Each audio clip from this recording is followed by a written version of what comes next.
Reading and collecting comics is widely popular across the globe. In Memphis, the place to go if you are a connoisseur of comics or graphic novels is 901 Comics in Cooper Young.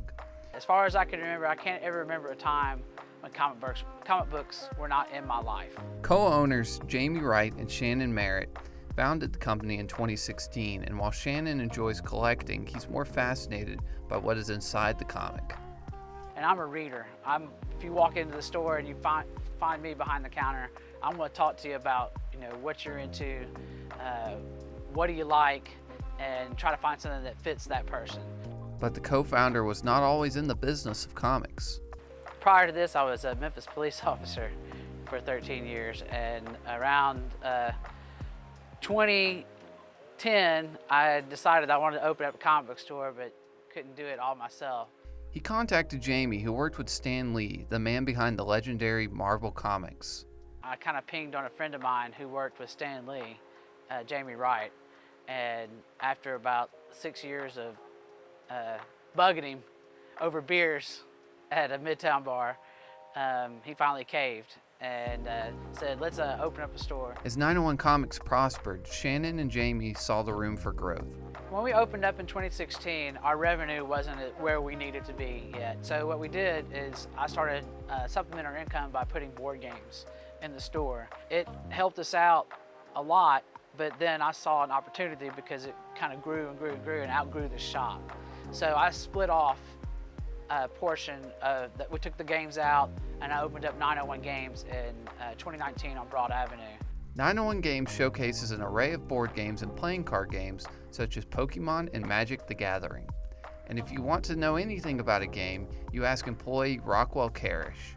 We are, in my mind, one of the premier stores for miniature wargaming, card games, board games, all sorts of the things in the hobby and games area here in Memphis. With the addition of 901 Comics East and 901 Games, a new store is opening in the coming weeks, 901 Toys.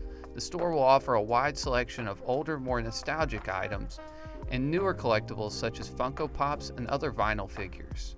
The last store, as my wife says, is the toy store, which is more of a selfish indulgence. We kind of closed it down for a little while because we're revamping it.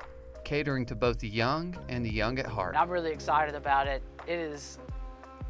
I'm really hoping it's something special because we are looking to do the nostalgia thing and have new toys because there's no toy stores anymore. We want to have toys for when families walk in with their kids and for the collectors and have things that are art related and snacks and candy and stuff like that for just the normal person that's not into toys but might think the store is neat. He's always willing to introduce newcomers to the world of comics. I had a kid the other day come in.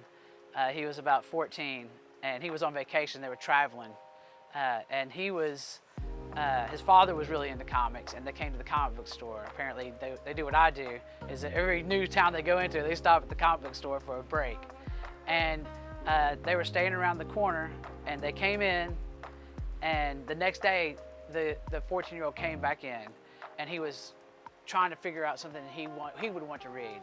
So I got him a series, and I told him, I was like, hey, let me know if you like that series or not. And he messaged me back yesterday and told me how much he enjoyed it, and that made me feel awesome. Helping instill a passion that could last a lifetime. In Memphis, I'm Caleb Hilliard.